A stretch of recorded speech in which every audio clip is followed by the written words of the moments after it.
Friend good evening, this is Ravin watching met stadium. दोस्तों, आज इस सेशन पे हम लोग डिस्कस करने वाले हैं तीन इंपॉर्टेंट टॉपिक।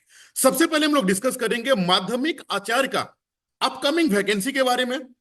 पॉइंट नंबर 2 पे हम लोग डिस्कस करेंगे सहायक आचार्य यानी कि 26,001 जो कि ऑनगोइंग प्रोसेस पे है, इसके बारे में। पॉइंट नंबर 3 पे हम लोग डिस्कस करेंगे कि जेटेट का जो संशोधित नियमावली फाइल है वो कैबिनेट पे आने पे इतना समय क्यों लग रहा है। और थोड़ा सा मैं आपको डिटेल्स में बता दूं कि माध्यमिक आचार्य के बारे में हम क्या क्या डिस्कस करेंगे।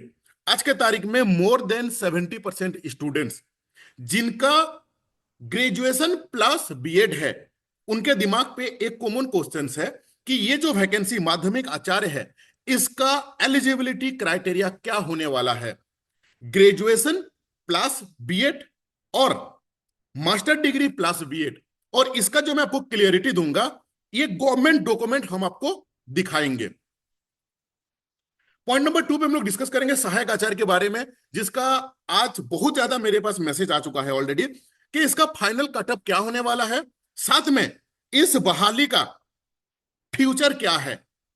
पॉइंट नंबर 3 पे हम लोग डिस्कस करेंगे कि जेटेट का जो संशोधित नियमावली फाइल है ये लेट क्यों हो रहा है, क्योंकि ये जो माध्यमिक आचार्य आया हुआ है इसका नियमावली अभी आना बाकी है, नियमावली बन रहा है। लेकिन ये माध्यमिक आचार्य जो बना हुआ है इसका बेस क्या है, इसका बेस है आपका राष्ट्रीय शिक्षा नीति 2020। तो 2020 के अकॉर्डिंगली टेट में भी परिवर्तन होगा या वो एज इट इज रहेगा। इन सारे पॉइंट्स को मैं डिटेल्स में डिस्कस करूंगा। तीन इंपॉर्टेंट टॉपिक, वीडियो थोड़ा सा ज्यादा लेंदी होगा। अगर आपके पास में समय नहीं है तो वीडियो को अभी पॉज कर लीजिए और जिस समय आपके पास में टाइम रहेगा एटलीस्ट 20 से 25 मिनट उस समय आप देखिएगा। और एक इंपॉर्टेंट अपडेट, अगर आप फर्स्ट टाइम चैनल पे विजिट किए हैं तो इस चैनल को सब्सक्राइब कीजिए, क्योंकि झारखंड का ओनली वन चैनल है जहां पे टाइम टू टाइम सारे इंपॉर्टेंट अपडेट रिगार्डिंगली टीचिंग वो हम प्रोवाइड कराते हैं। साथ में वैल्यूएबल कंटेंट, चाहे वो नोट्स हो चाहे वो लाइव क्लासेस हो, वो हम लोग आपको प्रोवाइड कराते हैं। ठीक है, देखो लास्ट कुछ दिन से, लास्ट 10 दिन से मेरे चैनल पे एक भी सिंगल वीडियो अपलोड नहीं है, क्योंकि मैंने लास्ट वीडियो पे ही आप लोगों को बताया था कि मैं आउट ऑफ सिटी हूं। 20 तारीख को मैं आया हूं और आने के बाद सबसे पहले मैंने एनईपी के ऊपर में काम किया। क्यों? क्योंकि एनईपी ही बेस है जिसका बेसिस पे ये बना हुआ है। आज आपको मैं इसका लूप होल क्या है, मल्टीपल टाइम कुछ टीचर्स का ग्रुप, कुछ स्टूडेंट्स के ग्रुप जा रहे हैं डिफरेंट डिफरेंट रिप्रेजेंटेटिव से बात करने के लिए रिगार्डिंगली ये वाला जो आया हुआ है। ठीक है, लेकिन हम लोग जो जा रहे हैं, हालांकि हम लोग भी जाने वाले हैं इस रिलेटेड बातचीत करने के लिए, तो वहां पे जो लूप होल है कि आने वाले दिन पे कोर्ट पे ना जाए, इसमें जो जो वेरियर्स हैं उस वेरियर को भी हम लोगों को प्रेजेंट करना चाहिए उन पर्टिकुलर रिप्रेजेंटेटिव को, चाहे एमएलए साहब हो, चाहे एमपी साहब हो, चाहे आपका शिक्षा मंत्री साहब हो, सीएम साहब हो, कहीं पे भी आप जा रहे हैं इस वीडियो पे मैं उसके बारे में भी बताऊंगा। ठीक है, चलो सबसे पहले हम लोग स्टार्ट करते हैं माध्यमिक आचार्य। ये जो पीडीएफ मैं आपको दिखा रहा हूं, आशा करता हूं कि सारे स्टूडेंट्स इस पीडीएफ को देख चुके होंगे। ये पीडीएफ जारी हुआ था आपका स्कूली शिक्षा और साक्षरता विभाग से। ठीक है, तो सबसे पहले मैं आपको लेके आता हूं पेज नंबर 4। पेज नंबर 4 पे हम लोग आते हैं। यहां पे 9 जो पॉइंट नंबर 9 है इसका को, ये वाला पॉइंट के ऊपर हम लोग देखेंगे। ठीक है, सारा चीज शॉर्ट में समझाऊंगा क्योंकि डिटेल्स में समझाऊंगा तो ज्यादा टाइम लगेगा। देखो इसका मूल जो आपसे रिलेटेड जो चीज है, पहले अभी तक क्या था ना, 10+2 के अकॉर्डिंगली ही सारी चीज चल रहा था। ठीक है, लेकिन अब क्या होगा, न्यू आपका एजुकेशन पॉलिसी के अकॉर्डिंगली, इसके बारे में अधिकतर बच्चे जानते होंगे कि 5+3+3+4। थोड़ा सा मैं शॉर्ट में आपको बता दूं कि 5 क्या है। अब एजुकेशन पॉलिसी में क्या होगा कि नर्सरी, ये 5 जो है ना, इसको अगर आप ब्रेक करोगे तो एक है आपका नर्सरी, फिर एलकेजी, फिर यूकेजी, फिर क्लास 1, फिर क्लास 2, यानी कि क्लास 2 तक है 5। ठीक है, अब क्लास 3 का मतलब क्या है, 3, 4, 5, ये हो गया 3। अब ये जो 3 है, 5 के बाद 6, 7, 8। ठीक है, अब ये 8 के बाद ये जो 4 है ये है आपका 9, 10, 11, 12। इसका मतलब यही होता है। और न्यू एजुकेशन पॉलिसी में ये 10+2 को खत्म करके 5+3+3+4 को इंप्लीमेंट किया जाने का बात बोला गया है। सेंट्रल गवर्नमेंट इस आपका इस लॉ को, इस रूल को इंप्लीमेंट करने का जो टाइम दिया हुआ है 2030, लेकिन मुझे यह नहीं समझ में आ रहा है कि हमारे झारखंड सरकार इसको इतना जल्दी इंप्लीमेंट करने का पीछे क्या लॉजिक हो सकता है। इसका बैरियर क्या है वो भी हम आपको दिखाएंगे, एलिजिबिलिटी क्राइटेरिया क्या है वो भी हम आपको दिखाएंगे, सारा चीज बताऊंगा। थोड़ा सा पैसेंस लगा के वीडियो को स्टार्टिंग से लेकर लास्ट तक जरूर देखिएगा। हाँ, और एक इंपॉर्टेंट अपडेट, अगर आप अभी तक मेरे Telegram group and WhatsApp group में आप अगर ऐड नहीं हैं तो कृपया करके ऐड हो जाइए। डिस्क्रिप्शन बॉक्स में उसका लिंक दिया हुआ है। उससे आपको फायदा क्या होगा कि मेरे चैनल पे डेली बेसिस पे जेटेट का live classes free of cost होता है। Again I am repeating, this is the completely free of cost, classes free of cost है। 35 क्लासेस ऑलरेडी हो चुका है, हजारों बच्चे इन वीडियोस को देखते हैं। आप उस ग्रुप में ऐड हो जाइए, सो दैट क्या होगा कि आपको डायरेक्टली वीडियो का लिंक आपको मिल जाएगा। उसके लिए आपको कोई भी पैसा पे करने की जरूरत नहीं है लाइव क्लासेस के लिए, ठीक है। चलो, तो अभी तक हम लोग क्या समझे हैं कि न्यू एजुकेशन पॉलिसी के अकॉर्डिंगली 10+2 को खत्म करके 5+3+3+4 को लाया जा रहा है। 5+3+3+4 क्या है वो भी मैं आपको बता चुका हूं, ठीक है। अब इसको नहीं, अब हम लोग डिस्कस करेंगे ये जो 4 है, यानी कि 9, 10, 11, 12, ठीक है। एच पर जब हम लोगों को यहां पे बोला जा रहा है कि राष्ट्रीय शिक्षा नीति 2020, राष्ट्रीय शिक्षा नीति 2020 के अकॉर्डिंगली ये जो 4 है, इसका 9, 10, 11, 12 के लिए जो टीचर का रिक्रूटमेंट होगा उसका एलिजिबिलिटी क्राइटेरिया क्या है, सबसे पहले इसका क्लियरिटी मैं आपको दूंगा, ठीक है। इसके लिए हम लोग कहां पहुंचेंगे, सबसे पहले ये न्यू एजुकेशन पॉलिसी अगर किसी के पास नहीं है डिस्क्रिप्शन बॉक्स में ऐड हो जाइए। ये न्यू एजुकेशन पॉलिसी हिंदी में मैं निकाल के लाया हूं, सो दैट क्या होगा कि आपको चीजों को समझ में आएगा। इंग्लिश वाला भी है, हिंदी वाला भी है, ठीक है। देखो, सबसे पहले हम आते हैं इसका एलिजिबिलिटी क्राइटेरिया के लिए, ठीक है। एलिजिबिलिटी क्राइटेरिया के लिए हम चलते हैं पेज नंबर 70, कितना में 70, पहले से ही लिख के रखा हूं सो दैट कि आपको समझाने में इजी होगा और चीजों को निकालने में आसान होगा। 15.5 70 पेज में 15.5 में हम लोग पहुंचने वाले हैं। हाँ, ये देखो, ये वाला पॉइंट पे आपका सॉल्यूशन लिखा हुआ है। ये सारा चीज जो है इंप्लीमेंटेशन के लिए गवर्नमेंट जो प्लान किए हुए हैं वो है 2030, ठीक है, 2030 तक, इसीलिए यहां पे लिखा हुआ है, ठीक है। देखो, 4 ईयर बीएड के बारे में तो जिक्र किया गया है कि यहां तक 4 ईयर बीएड जो है ये होना चाहिए। अच्छा, अगर नहीं है भी कोई भी इशू नहीं है, लेकिन जो आपका जो टेंशन है रिलेटेड, उससे हम लोग बात करते हैं, ठीक है। देखो, इसी पे ही एक लाइन मेंशन किया हुआ है, मैं आपको दिखा देता हूं। ये जो विषय है आप देख लो, इतिहास हो गया, संगीत हो गया, गणित हो गया, विज्ञान हो गया, रसायन हो गया, ये सारा सब्जेक्ट है। इस सब्जेक्ट का क्या चाहिए, यहां पे स्नातक डिग्री होना चाहिए।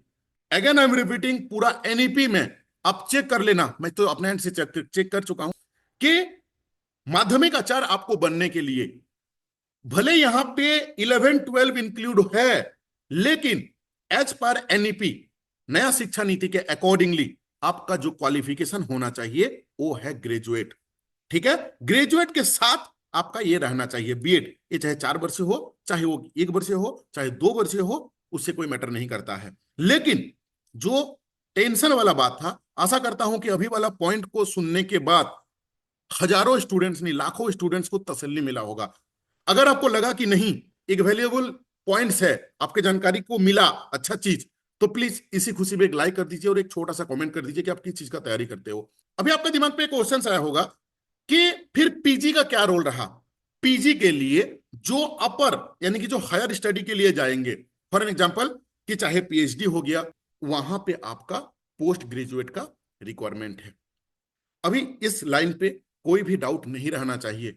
अब हम लोग देखते हैं कि 4 के नीचे वाला 3+3 उसके लिए क्या क्वालिफिकेशन होना चाहिए, चाहे वो 5 वाला के लिए, ठीक है। इसके लिए हम लोगों को जाना होगा पेज नंबर 11, पेज नंबर 11 पे आएंगे और यहां पे 1.7, ठीक है।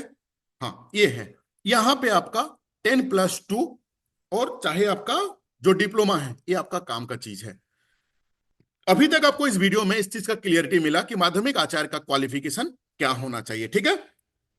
चलो नेक्स्ट, अब हम लोग चलते हैं पेज नंबर 32 में एक इंपॉर्टेंट चीज दिखाने के लिए। देखो, पेज नंबर 32 में 5.4, 5.2, 5.3, 5.4, हाँ देखो 5.4 में ये मेंशन है कि एच पर एनईपी जहां पे लागू हो रहा है, चाहे सेंट्रल गवर्नमेंट में चाहे स्टेट गवर्नमेंट पे, जहां जहां पे भी लागू हो रहा है, वहां पे आपका हर एक लेवल पे 5+3+3+4 हर एक जगह पे आप लोगों का इंडिविजुअल उसका क्या होगा, टेट परीक्षा होने वाला है। ये आप साफ साफ यहाँ पे मेंशन किया हुआ है कि स्कूली शिक्षा के सभी स्तर पर ये जो बुनियादी हो गया, प्रारंभिक हो गया, मिडिल हो गया और माध्यमिक हो गया, ठीक है, जो 5+3+3+4 हर एक जगह पे, हर एक जगह पे टीईटी जो है, टेट, ये मैंडेटरी हो चुका है। यानी कि अभी कमिंग डेज में मुझे जो लग रहा है कि नियमावली में जो परिवर्तन हो रहा है, क्योंकि स्टेट गवर्नमेंट ने ऑलरेडी माध्यमिक आचार्य को इंप्लीमेंट कर चुका है, ठीक है, कैबिनेट में भी पास हो गया है। सो ऑब्वियसली अगर इसका, ये जो माध्यमिक आचार्य का जो एग्जाम कंडक्ट होगा, उससे पहले टीईटी होना मैंडेटरी है। ये मैं नहीं बोल रहा हूं, ये एनईपी बता रहा है। ये वही एनईपी है जिसके आधार पर राष्ट्रीय शिक्षा नीति 2020 को हमारे झारखंड सरकार इंप्लीमेंट किए हैं। अगर इसी के आधार पे 10+2 को रिमूव करके 5+3+3+4 को लागू करेंगे, +4, ये 4 के लिए अगर उनको रिक्रूटमेंट करना है तो उससे पहले क्या करना होगा, इनको टीईटी लेना होगा इंडिविजुअल लेवल पे, ठीक है। हो सकता है ये कि एक ठो डिले का रीजन है, जो मैंने एक ठो, मैं और एक ठो आपको इंसिडेंट बताता हूं। 25 तारीख को, लास्ट मंथ का 25 तारीख को कैबिनेट का बैठक था और इसके ऊपर में मेरा वीडियो भी ऑलरेडी बना चुका था। तो अरुण सर ने और सौरभ सर ने मिल के गए हुए थे शिक्षा साक्षरता विभाग में। वहां पे सचिव एंड डायरेक्टर सर से बातचीत किए थे। उन्होंने बोले थे कि नियमावली में परिवर्तन हो रहा है, साथ में जो सेक्शन वाइज कटअप था वो तो ऑलरेडी क्लियर हो चुका है, सिलेबस ऑलरेडी बन चुका है, लेकिन और एक पॉइंट है। उस पॉइंट क्या है उन्होंने इसका क्लियरिटी नहीं दिए थे, क्योंकि तब तक ये आया नहीं था। कहां पे? कैबिनेट में। हो सकता है कि वो जो पॉइंट था, ये वाला पॉइंट के ऊपर में संशोधित हो रहा है। और ये एक नया चीज है, पूरा इंडिया में कोई भी स्टेट गवर्नमेंट कहीं पे भी ये लागू नहीं हुआ है अभी तक। तो हो सकता है कि इंप्लीमेंटेशन के चलते हो सकता है कि इसके ऊपर में काम हो रहा है। सो ये जो समय लग रहा है जेटेट का नियमावली पे, एक तो भी पॉइंट हो सकता है, क्योंकि माध्यमिक आचार्य का अगर परीक्षा लेना होगा तो स्टेट गवर्नमेंट को, चाहे सेंट्रल गवर्नमेंट हो, किसी को भी सबसे पहले टेट लेना होगा। उस टेट के बाद, हाँ और एक चीज, इसका इंटरव्यू भी है, इसका एनईपी के अकॉर्डिंगली टेट के बाद इंटरव्यू भी है। चाहे ये अपना रिटर्न एग्जाम ले, लेकिन टेट लेना बाध्यता है, ये एकदम मैंडेटरी किया हुआ है, ठीक है। तो जेटेट जो है वो क्यों लेट हो रहा है, ये भी एक रीजन हो सकता है। आने वाले दिन पे इसका ज्यादा क्लियरिटी हम लोगों को मिलेगा, ठीक है। अब इसका लूप होल के बारे में हम थोड़ा सा बातचीत कर लेते हैं। लूप होल क्या है कि एनईपी के अकॉर्डिंगली, शिक्षा नीति 2020 के accordingly, ratio teacher and students का जो रेशियो होना चाहिए वो एटलीस्ट 30 में एक बच्चा, मतलब 30 अगर स्टूडेंट्स है वहां पे एक टीचर मैंडेटरी है। लेकिन बोलता है कि 25:1 करो, यानी कि 25 बच्चे पे एक टीचर। अच्छा, हम लोग हजारों टाइम, मल्टीपल टाइम हम लोग न्यूज़पेपर में ये पढ़ चुके हैं कि 4000 स्कूल, 5000 स्कूल एक एक टीचर के भरोसा पे चल रहा है हमारे झारखंड पे। ये ऑलरेडी हम लोग मल्टीपल टाइम पढ़ चुके हैं।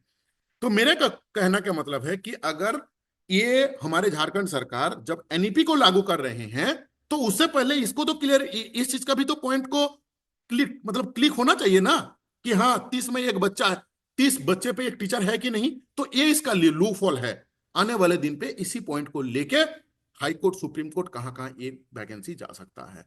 इसीलिए रिक्वेस्ट है कि पहले ये जो बहाली का जो प्रक्रिया है, ये रेशियो है, हमारे झारखंड सरकार को इस बहाली का रेशियो को मेंटेन करना चाहिए, उसके बाद एनईपी लागू होना चाहिए। नेक्स्ट डे, कमिंग डे पे हम लोग भी, मैं भी जाने वाला हूं वेरी रिसेंटली, अभी प्लानिंग कर रहा हूं। तो शिक्षा मंत्री साहब को जाके इस चीज के बारे में भी हम डिस्कस करेंगे कि हाँ ये एक लूप होल है। इसके अलावा भी मैं कल परसों 2-3 दिन तक अभी एनईपी को पूरा रिसर्च करूंगा। जो भी लूप होल रहेगा, उस जो ज्ञापन हम लोग लिखेंगे, उस ज्ञापन के अंदर पे उन सारे लूप होल को मेंशन करते हुए हम देंगे कि नहीं, इसको सुधारा जाए पहले, ठीक है। अब हम लोग चलते हैं, आपका कुल मिलाजुला के ये था माध्यमिक आचार्य का वैकेंसी के बारे में। अब हम लोग आते हैं सहायक आचार्य के बारे में। देखो, सहायक आचार्य के बारे में सबसे पहला चीज कि डाउनलोड होना स्टार्ट हो चुका है आप लोगों का। अभी तक किसको कितना मार्क मिल चुका है इसका भी क्लियरिटी आप लोगों को लगभग लगभग मिल चुका होगा, ठीक है। देखो, सबसे पहला चीज आज यानी कि 20 तारीख को, ठीक है, 20 तारीख को 9:55 PM को मैं वीडियो बना रहा हूं। अभी तक सीटेट जो है वो आउट ऑफ बॉक्स है, यानी कि इस एग्जाम से सीटेट बाहर है।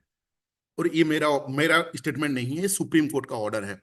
थोड़ी देर के लिए मैं पहले जेटेट का बात करता हूं। हाँ और एक चीज, आप लोग मेरे अगर पुराने फॉलोअर्स है ना, इस चीज का क्लियरिटी आपको होगा कि मेरे लिए जेटेट के लिए जितना जगह है, सीटेट के लिए उतना ही जगह है।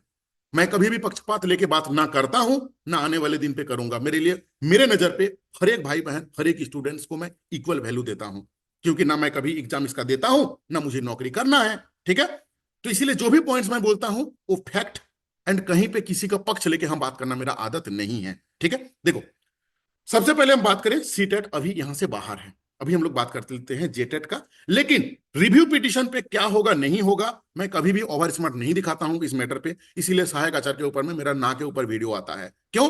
क्योंकि जहां पे कोर्ट कचहरी का मतलब बात रहता है, वहां पे खुद से मेरा एज पर माय ऑब्जर्वेशन ये वाला चीज जो है ना वो काम नहीं करता है। ठीक है, सो थोड़ी देर के लिए मैं सीटेट को आउट करके बात करता हूं, फिर सीटेट का जो रिव्यू पिटीशन पे जाने के बाद अगर पॉजिटिव रेस्पॉन्स हुआ तब क्या होगा वो भी मैं डिस्कस करूंगा। ठीक है, थोड़ा सा पेशेंस लगा के वीडियो टू देखिए। अगर मैं बात करूं जेटेट का, तो ये स्टेटमेंट ना, अच्छा और एक चीज, मैं कटअप के बारे में इसीलिए बोल रहा हूं क्योंकि मेरा व्हाट्सअप ना भर चुका है कि क्या होगा फाइनल कटअप। मेरा पीजीटी में भी मैं एक ही स्टेटमेंट दिया था, लास्ट तक वही स्टेटमेंट था, आज भी वही सेम जगह पे मैं हूं। मतलब स्टेटमेंट में मेरा कोई परिवर्तन नहीं होता है, क्योंकि मैं जो स्टेटमेंट देता हूं वो as per my own opinion नहीं। मेरा 15,000 बच्चा का मैंने टेस्ट सीरीज में टेस्ट करवाया था, 15,000, 1500 का बच्चा को मैंने करवाया था, 10-10 बच्चा को मैंने 10 एक बच्चे को मैंने 10 टेस्ट करवाया था, 1500 बच्चा पे 10 अगर आप ये करोगे तो 15,000 रिपोर्ट कार्ड के ऊपर में मैंने व्यू लुकअप लगा के डेटा निकाल के मैंने बोला था कि हाँ, ओवरऑल पे मैं जेटेड एंड सीटेड मिला के उस समय 60% बोला हुआ था। अगर कल की तारीख में रिव्यू पिटीशन पे पॉजिटिव रहा और सीटेड यहाँ पे अलाउ होता है, तो अभी भी मैं सेम जगह पे खड़ा हूं कि जिन बच्चे का 60% है, चाहे आप 1 to 5 में हो, चाहे आप 6 to 8 में हो, आपका 60% होना चाहिए। अगर सीटेड यहाँ पे ऐड होता है तो, अगर रिव्यू पिटीशन पे उन लोगों को पॉजिटिव रेस्पॉन्स मिलता है तो, अभी नहीं मिला हुआ है, इसीलिए सबसे पहले जेटेट के बारे में हम बात कर लेते हैं। जेटेट का मैं डे 1 से सेम स्टेटमेंट दिया हूं कि जेटेट एग्जाम जो भाई बहन लोग लिखे हुए थे 2016 में, जो पास किए हुए थे, जिस समय 2016 में एक लड़की जो जेटेट परीक्षा दी थी, वो आज की तारीख में लड़की से भाभी, भाभी से आज वो चाची बन चुकी है। और एक फैमिली पे एक लड़की का शादी के बाद जो उसका स्ट्रगल लाइफ चलता है, मेरे घर में भी मेरा वाइफ है, मेरा भाभी जी है, आपके घर में भी है, आप भी जानते हो कि उसके उनके ऊपर में क्या प्रेशर रहता है फैमिली का, उसको लेके तैयारी करना एक तो नेक्स्ट टू इम्पॉसिबल वाला चीज होता है। हाँ, यहाँ पे जो ट्यूशन पढ़ाते हैं, चाहे जो प्राइवेट स्कूल में है, या कुछ परसेंटेज जो कि बहुत छोटा परसेंटेज है, जो कि नहीं मुझे नौकरी चाहिए, कर्ण अर्जुन वाला सीन था ना कि मेरा कर्ण अर्जुन आएंगे, उस टाइप का डेडिकेशन वाले जो बच्चे हैं मैंने पकड़ लिया, बहुत से जा बहुत हुआ तो 60% जो बच्चे हैं वो बाहर हैं। 40% ऐसे बच्चे होंगे, 40% मैं अभी फिर से बता रहा हूं, बहुत बड़ा नंबर ले लिया, मैं पहले इसको 80% ही मानता था, लेकिन अभी अगर मैं बात करूं 40% बच्चे ही इस एग्जाम को क्रैक कर पाएंगे जो जेटेट पास किए हुए हैं। इसका रियलिटी मैं अगर आपको बता दे रहा हूं, क्योंकि 10 साल के बाद पढ़ाई छोड़ने के बाद पॉसिबल नहीं रहता है। क्यों पढ़ाई छोड़े? क्योंकि हालात ही था, 10 साल के बाद झारखंड सरकार परीक्षा लिया हुआ है।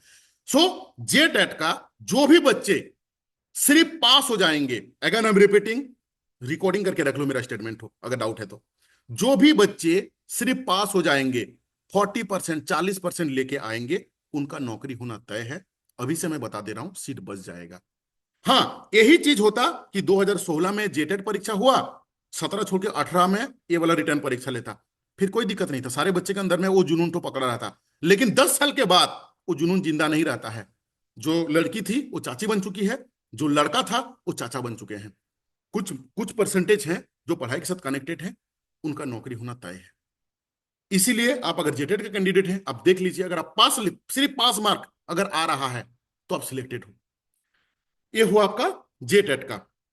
हाँ, अभी सी टेट के लिए, हाँ अभी अच्छा और एक चीज, इसी आई मीन स्टार्टिंग पे, वीडियो स्टार्ट होने से पहले मैं इसका एक फ्यूचर भी बताया था कि इस एग्जाम का फ्यूचर क्या होने वाला है, वो भी मैं बताऊंगा। एक छोटा सा इंसिडेंट पहले बताता हूं। कल रात को, कल ही रात को एक रियल लाइफ का एग्जांपल देता हूं। मेरा पापा हमको बोल रहे हैं कि बाबू, इस बार धान का जो फसल हुआ है ना बहुत अच्छा हुआ है। तो मैं पापा को एक चीज समझाया कि अभी तक वो धान जो है ना वो मेरा घर में पहुंचा नहीं है, जमीन पे है, खेत में है। आज ही रात को हो सकता है शायद, अगर बारिश हो जाएगा, ताबड़तोड़ वाला बारिश, तो एक भी धान नहीं आ पाएगा। तो इसीलिए जब तक धान को घर नहीं पहुंचता है तब तक, हाँ, आपने अब कर्म किए हो, आपने धान को लगाए हो, आप उसके ऊपर मेहनत किए हो, आप उसके उसको घर तक लाने का आशा रख सकते हो, लेकिन घर में आएगा कि नहीं, ये डिसीजन सिर्फ ऊपर वाला लेता है। इंसान का कोई क्षमता नहीं रहता है। जो बॉडी से एक तो लोम लोम कूप जो है ना, ये लोम गिर जाता है ना दोस्त, तो उसको फिर से ऐड नहीं कर पाओगे। क्या अपने आप को मतलब हूर का नूर समझते हो? कोई क्षमता नहीं रहता है इंसान का। सारा चीज सिस्टमेटिक ऊपर से ही हो रहा है बाबा, है ना। तो इसीलिए मैं अपना पापा को ये वाला एग्जांपल क्यों दिया, क्योंकि रिसेंट वाला है। पापा को बोला कि हाँ, आप कर्म किए हो, आशा रखो। आशा रखना गलत काम नहीं है, काम करना है आपको, लेकिन आपका घर पहुंचेगा कि नहीं धान, ये डिसीजन, इसको खुशी मत हो। इसीलिए चाहे आप सीटेट हो चाहे जेटेट हो, हाँ, आप इतना देख लीजिए कि कितना नंबर आ रहा है। बहुत ज्यादा एक्साइटेड मत हो जाइए। क्यों क्यों एक्साइटेड मत हो जाइए? ये वाला चीज मैं, ये वाला वर्ड यूज कर रहा हूं क्योंकि मल्टीपल प्रॉब्लम्स के अंदर पे ये वाला एग्जाम है। सहायक आचार्य का, सहायक आचार्य के ऊपर में एक प्रॉब्लम्स नहीं है, मल्टीपल। मैं अपना लाइफ में इतना प्रॉब्लम्स वाला एग्जाम नहीं देखा हूं। सो इसीलिए क्या रिक्वेस्ट है, बहुत ज्यादा खुश मत हो जाइए, क्योंकि कल के तारीख में अगर कोई तकलीफ चीज आपके सामने आएगा ना, तो अपने आप को संभाल नहीं पाओगे। इसीलिए 50% रखो, 50% रखो कि चलो मेरा एग्जाम अच्छा हुआ है, अच्छा हुआ है, होप कि अच्छा हो। बहुत ज्यादा खुश हो जाओगे, कोई गलत होगा कल के तारीख में तो फिर दुख ज्यादा होगा। इसीलिए अभी से ही माइंडसेट अगर रखोगे कि 50-50, तो तकलीफ थोड़ा ज्यादा कम होगा। ठीक है दोस्त, चलो। जे टेट के बच्चे, मैं कट ऑफ के बारे में बात कर रहा हूं। अगर आपका 40% आ जाएगा तो आपका सिलेक्शन हो जाएगा, अगर कोई इन फ्यूचर कोई बड़ा प्रॉब्लम इस एग्जाम के ऊपर में ना आए तो। अगर सी टेट को कल के तारीख में रिव्यू पिटीशन पे उन लोगों को मतलब पॉजिटिव रेस्पॉन्स मिलता है, अब बोलोगे कि इसको पॉजिटिव मिलेगा या नेगेटिव मिलेगा, कोर्ट का मामला है दोस्त, इसके ऊपर में प्रिडिक्शन हो ही नहीं सकता है। अगर कोई बोल भी रहा है तो पता नहीं उनके पास में क्या डॉक्यूमेंट्री है ना। तो अगर कुछ पॉजिटिव होता है, and C TET and J TET दोनों को अलाउ होता है, हालांकि जेएसएससी ने C TET and J TET दोनों के लिए ही निकाला हुआ है, डिटेल्स आपका कल से ही डाउनलोड हो रहा है, ठीक है। सो अगर C TET and J TET दोनों यहां पे अलाउ होते हैं, उस सिनारियो पे मेरा पुराना वाला स्टेटमेंट काम करेगा। कौन सा पुराना? ना 60% अगर आपका है तो आपका सिलेक्शन होना तय है। अगर ओनली जे टेट है तो सिर्फ अगर आप पास नंबर लेके आ जाओगे 40%, आपका सिलेक्शन हो जाएगा। सो आशा करता हूं कि आपको माध्यमिक आचार्य में इसका लूफल क्या है उसका क्लियरिटी दिया हूं, इसका एलिजिबिलिटी क्राइटेरिया क्या है उसके बारे में मैं बताया हूं। जे टेट का संशोधित नियमावली समय क्यों लग रहा है, क्योंकि एनईपी लागू हुआ है। एनईपी के अकॉर्डिंगली अब इन लोगों को हर एक स्टेज पे टेट का परीक्षा लेना होगा, ठीक है। हो सकता है कि ये नया जो एनईपी है इसको इंप्लीमेंट करने में समय लग रहा हो, ठीक है। तो कुल मिला जुला के आपका टेट के बारे में डिस्कस हो गया हम लोगों का। सहायक आचार का भी डिस्कस हुआ, माध्यमिक आचार के बारे में भी डिस्कस हुआ। अगर लगता है कि वैल्यूएबल चीज हम आपको दे पाए हैं, छोटा सा कमेंट प्लीज कर देना, ठीक है। किस चीज का तैयारी करते हो इसके बारे में भी जानकारी दीजिए, और अगर अच्छा लगा तो लाइक जरूर कीजिएगा। Thank you to watching this video.